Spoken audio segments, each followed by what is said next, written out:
우리 예수님은 마지막 때에 거짓 그리스도와 거짓 선지자들이 많이 일어나서 할 수만 있으면 택한 자도 미혹한다 했습니다. 이 선지자라고 하는 말은 히브리어로 나비라는 말인데 보냄을 받은 자, 누구로부터 보냄을 받았느냐? 하나님으로부터 보냄을 받은 자, 그런 뜻입니다. 그런데 구약에서부터 신약에 지금까지 선지자 중에는 항상 참 선지자가 있는가 하면 거짓 선지자가 나옵니다. 이것을 분별을 할 분별력이 우리에게 필요한 것입니다. 우리나라만 해도 내가 재림 예수다, 내가 보혜사 성령이다, 내가 하나님이다, 이런 거짓 그리스도, 거짓 선지자가 10명도 넘습니다. 거기에 빠져있는 사람이 100만이 넘는다고 합니다. 오늘 우리는 누가 참 선지자고 누가 거짓 선지자인가, 이것을 말씀을 통해서 분별할 분별력을 가져야 할 것입니다.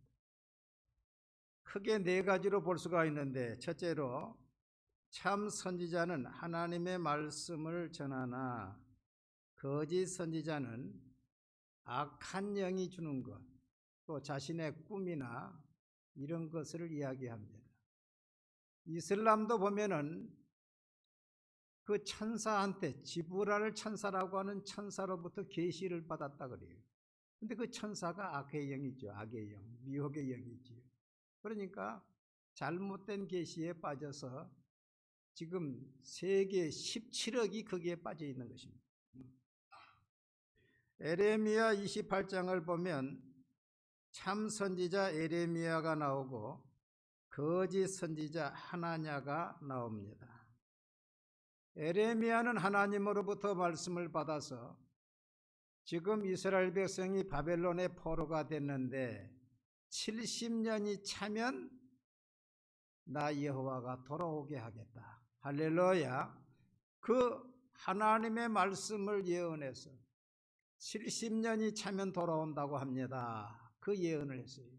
너희는 그래서 빨리 올 생각을 하지 말아라. 거기서 밭을 가꾸고 농사를 짓고 결혼해서 자녀를 낳고 70년이 돼야 온다. 그런데 거짓 선지자 하나냐는 이렇게 예언하는 예레미야의 뺨을 치면서 하나님의 영이 나를 떠나서 어디로 너게 임했다 그 말이냐. 바벨론의 포로가 된 백성이 2년 만에 돌아온다. 그 백성이 70년 만에 돌아온다는 것보다 2년 만에 돌아온다 그러니까 얼마나 혹해요. 하나님께서 이 하나냐 선지자에게 이렇게 말합니다. 내가 너를 지면에서 제하리니 여호와께 패역한 말을 하였습니다. 금년에 죽으리라 하셨느니라 하더니 선지자 하나냐가 그의 7째 달에 죽었더라.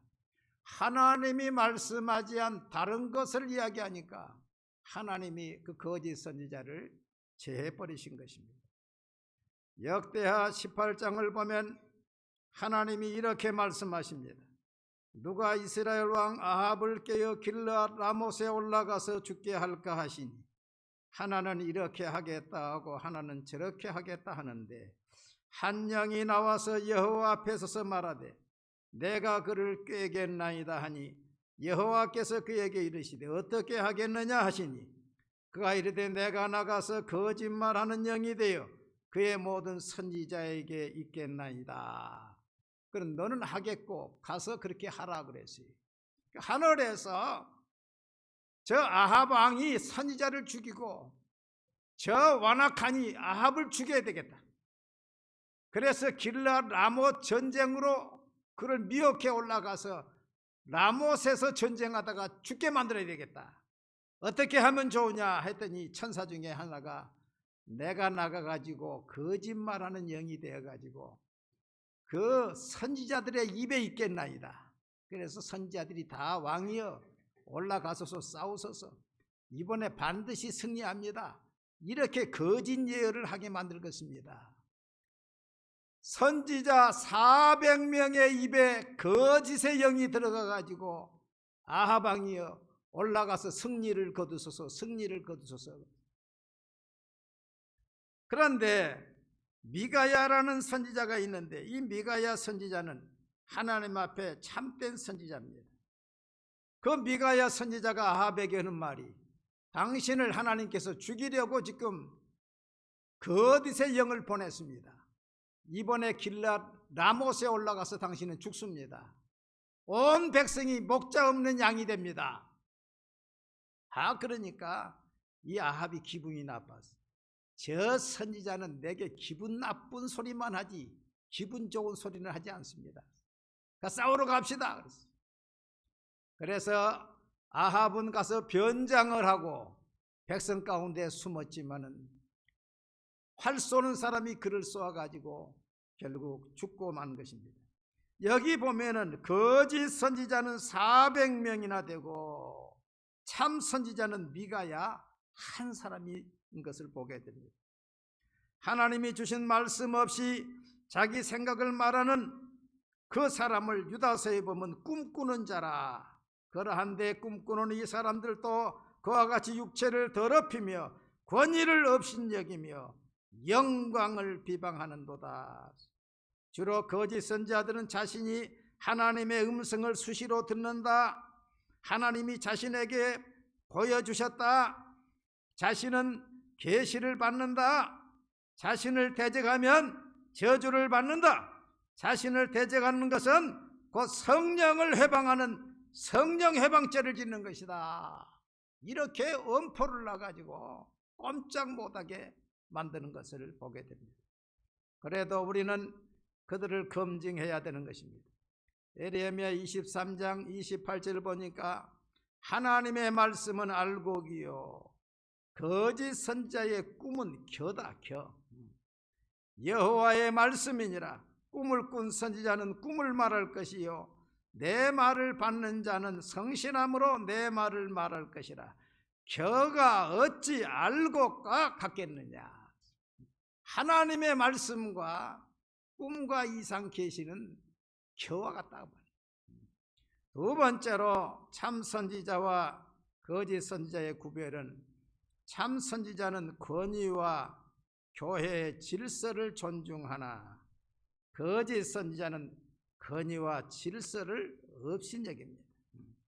우리 하나님은 질서의 하나님이십니다. 따라합시다. 하나님은 질서의 하나님이시다. 그래서 하나님이 세우신 교회, 이 교회는 하나님이 세우신 겁니다. 교회 직분도 주님이 세우신 것입니다. 그렇기 때문에 교회를 중히 여기고 교회 직분자를 중히 여기고 교회 질서를 중히 여기고 교회 화합을 도모하는 것입니다. 그러나 거짓 선지자들은 이 교회의 권위를 무시하고 업신여기는 것입니다. 사울이 범죄했을 때에 하나님은 사무엘 선지자를 보냈습니다. 사무엘 선지자가 사울 왕을 만나서 순종이 제사보다 낫고 듣는 것이 수양의 기름보다 나으니 이는 거역하는 것은 점치는 죄와 같고 완거한 것은 사신 우상에게 절하는 죄와 같음이라. 왕이 여호와의 말씀을 버렸으므로 여호와께서도 왕을 버려 왕이 되지 못하게 하셨나이다. 아주 호되게 책망을 했어요. 그런데 한번 물어봅시다. 사무엘이 백성 앞에서 방백들 앞에서 사울을 책망했을까요? 개인적으로 1대1로 만나서 책망했을까요?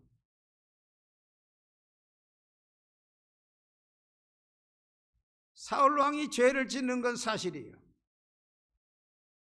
그러면 백성들 앞에서 방백들 앞에서 사울을 책망했어요? 아니면 1대1로 조용히 책망했어요? 잘 모르겠지요. 그 정도 분별하면 대단한 것이에요. 1대1로 책망을 했어요.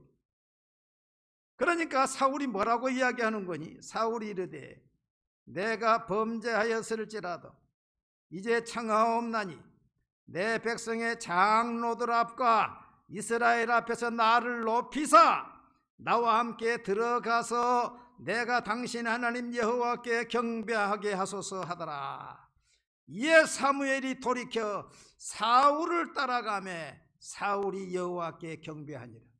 사울 왕이 마땅히 책망을 받았고 호되게 책망을 받았지만은 백성 앞에서 하지 않았어요. 그의 권위를 인정해 준 거예요.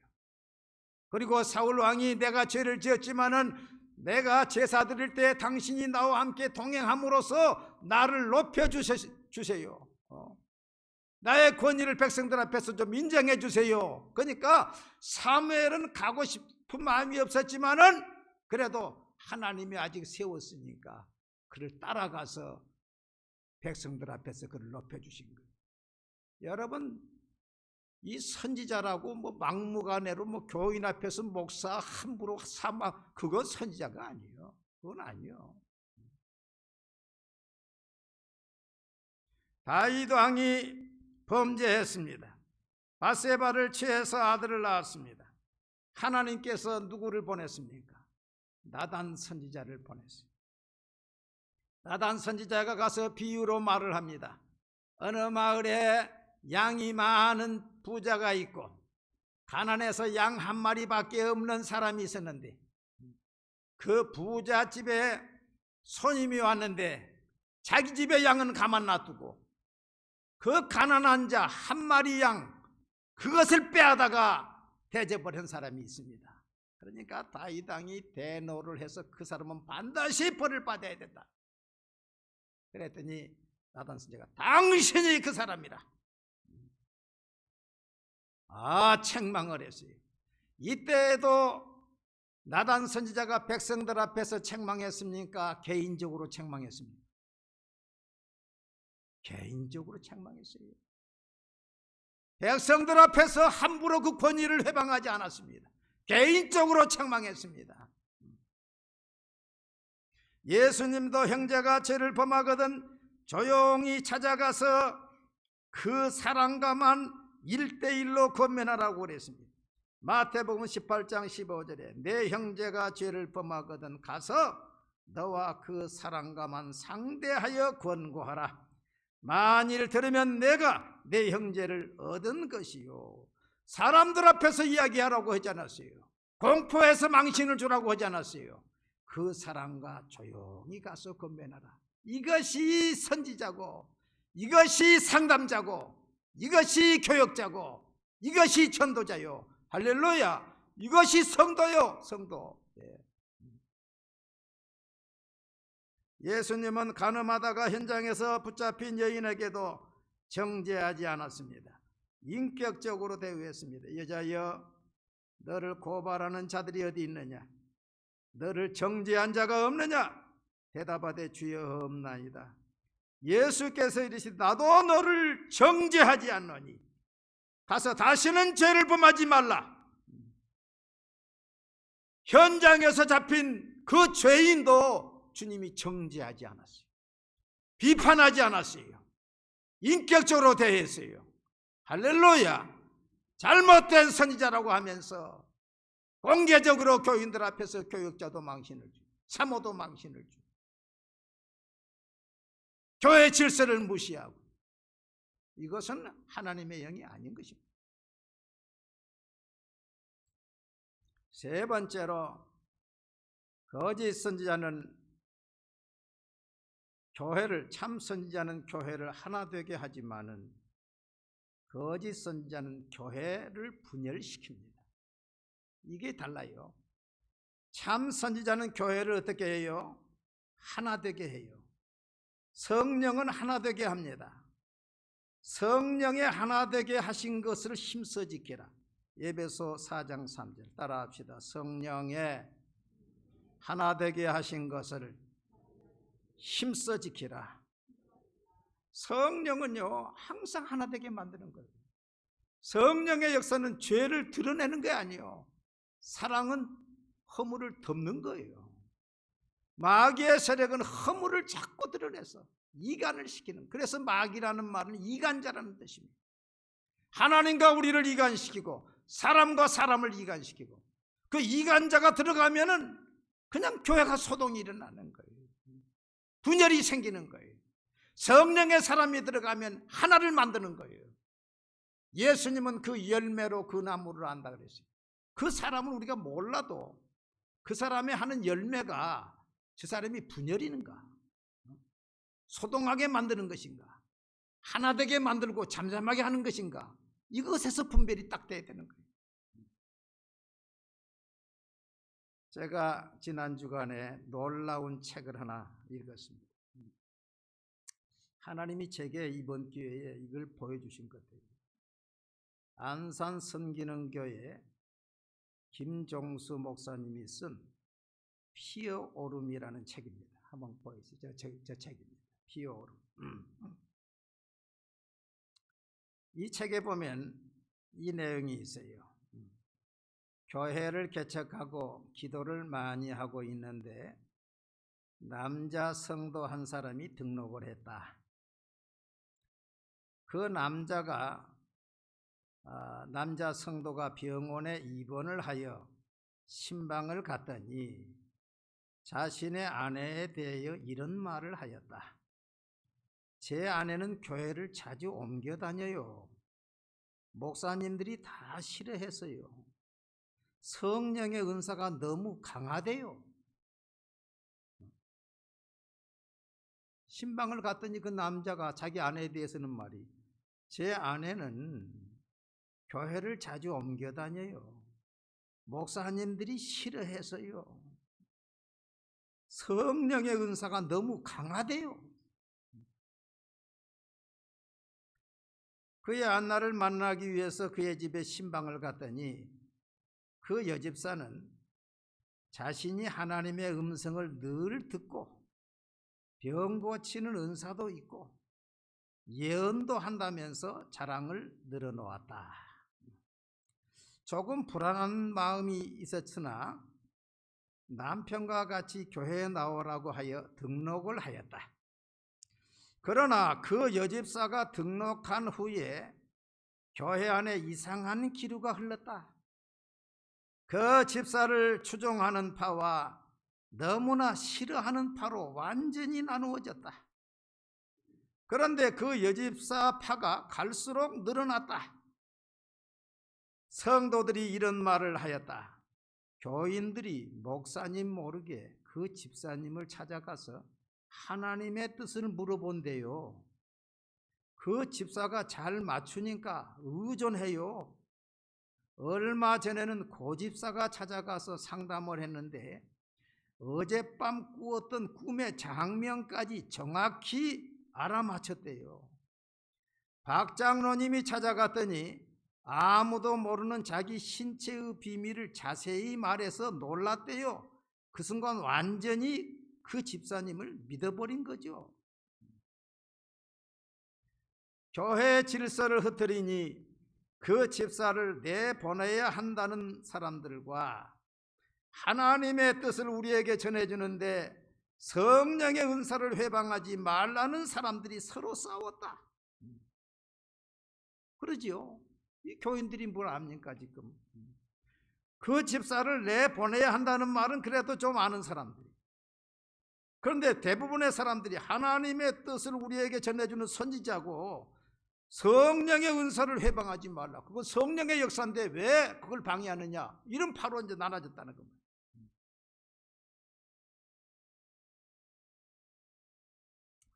그래서 나는 이 문제를 두고 하루 6시간씩 작정하고 기도를 시작하였다. 하나님, 저 집사의 은사가 성령의 역사입니까? 악령의 역사입니까? 저도 헷갈립니다. 제발 알려주세요. 이 교역자도 헷갈려. 나도 헷갈렸어요. 그 성도들이 얼마나 헷갈리겠어요.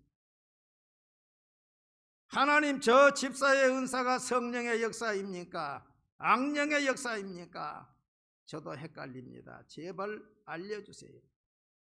어느 날 하나님이 말씀하셨다. 교회를 분열시키는 것은 미혹의 영이다. 미혹의 영은 예수의 이름을 빙자하여 예수님처럼 기적을 행한다. 은밀한 일을 알아맞혀 두려움을 주고 성도들의 마음을 빼앗는다. 여러분, 얼마나 주님이 확실하게 말씀했습니다. 교회를 분열시키는 것은 미혹의 영이다. 미혹의 영은 예수의 이름을 빙자하여 예수님처럼 기적을 행한다. 은밀한 일을 알아맞혀 두려움을 주고 성도들의 마음을 빼앗는다. 하나님 이제라도 깨닫게 하시니 감사합니다. 그 집사는 교회를 떠났고 교회는 다시 안정을 되찾았다. 혹독한 홍역을 치렀지만 이 일을 통하여 나는 영적 분별력을 기르게 되었다. 여러분, 앞으로도 많은 거짓 선지자들이 일어날 것인데 영적 분별력을 갖는 우리 성도들이 되시기를 바랍니다. 분별력이 있어야 돼요. 넷째로, 참 선지자는 양을 위해 희생하지만 거짓 선지자는 이익의 재료로 삼습니다.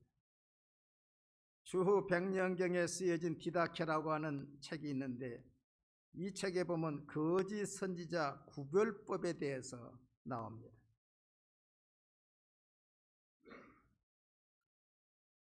선지자라고 하면서 사흘 이상 머물려고 하거나 음식 외에 다른 재물을 요구하고 방언으로만 말하려고 하고 자기 말한 대로 행하지 않는 자는 거짓 선지자로 간주하라.